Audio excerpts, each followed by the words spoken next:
Good morning. This is Father Stephen Kelly from St. John's Church in Detroit. We're continuing our series of daily morning meditations where we generally look at one or another of the lessons that are assigned for morning or evening prayer, what is known as the daily office lectionary.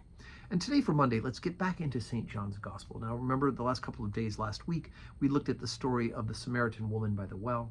And now we are moving forward in John's Gospel. Jesus has gone into Jerusalem and he's going to have this encounter with a man who needs healing. Chapter 5, beginning at verse number 1. After this, there was a feast of the Jews, and Jesus went up to Jerusalem.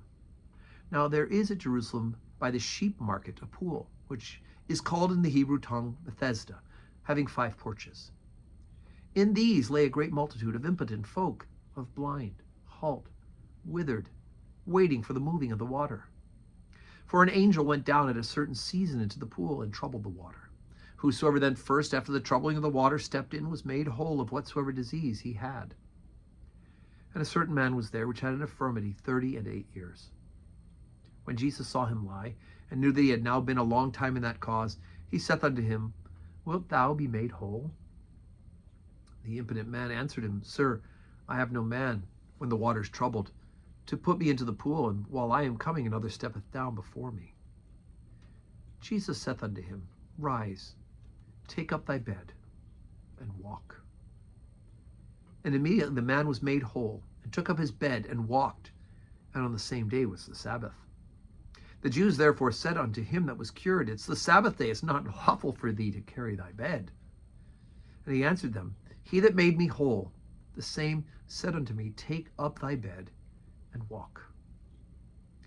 Then asked they him, What man is that which saith unto thee, Take up thy bed and walk? And he who was healed wist not who it was. Jesus had conveyed himself away, a multitude being in that place. Afterward, Jesus findeth him in the temple, and said unto him, Behold, thou art made whole. Sin no more, lest a worse thing come unto thee. And the man departed, and told the Jews that it was Jesus who had made him whole. Okay, so here we get some of the struggle that's going to happen with Jesus and the religious authorities of the time. Here he does an amazing, miraculous thing. Here's a man for 38 years, is lame, has some sort of sickness. He can't walk real well. Something's going on. He's begging and he's waiting for the waters to be troubled, and he can't get there fast enough on his own. And so he's desperate, right? He's in a desperate strait. Jesus, I don't know why he encountered this person and not anybody else, but encounters this particular person and asks him if he'd like to be made whole, not just healed, but made whole, restored. And then when he says yes, he said, but I can't do it myself. Of course, we can't do our restoration ourselves either, right? It's Jesus who can restore us. And so he tells him, go ahead, take up your bed and walk. And what do the religious authorities do? They get all caught up in it's the Sabbath day. You shouldn't be carrying your bed. Right? They can't rejoice with him about his healing. They can't be joyful about the fact that he's now, after 38 years, is now made whole.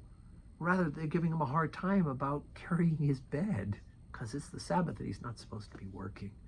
Right? And when they ask him who did it, he doesn't even know. Jesus has just done the miracle and walked away. Of course, afterwards, Jesus does encounter him and finds him in the temple and gives him a warning. He says, now that you're made whole, don't sin. Live on straight on the beam.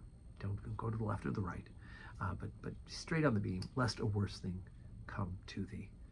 And so he let the Jews know. Now that he's met Jesus, he knows this is the guy. And of course, in the hope that they will come to their senses. We know that they won't. Anyway, so today is Monday. We do have Holy Communion at 12:15, and then we have evening prayer at 4 o'clock. I do hope you can join us today as we glorify God and we worship him. If you can't join us in person, you can join on the live stream where you're watching this morning meditation. And may God grant you a Monday that is full of blessings.